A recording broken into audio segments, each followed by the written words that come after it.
Welcome. In this video, I will show you how to customize watermarks on Samsung Galaxy S25 Plus smartphone. First, let's open the camera application and then tap the 4 circles icon right here.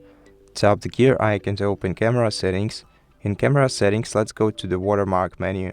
First of all, we're gonna have to enable the watermark. Here we have the preview of what the watermark will look like. Now here we can choose the info to show, so just check the circles next to the elements you want to show on your watermark.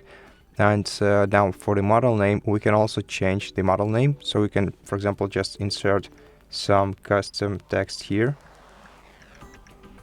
and it will be displayed instead of the name, model name, as the custom text.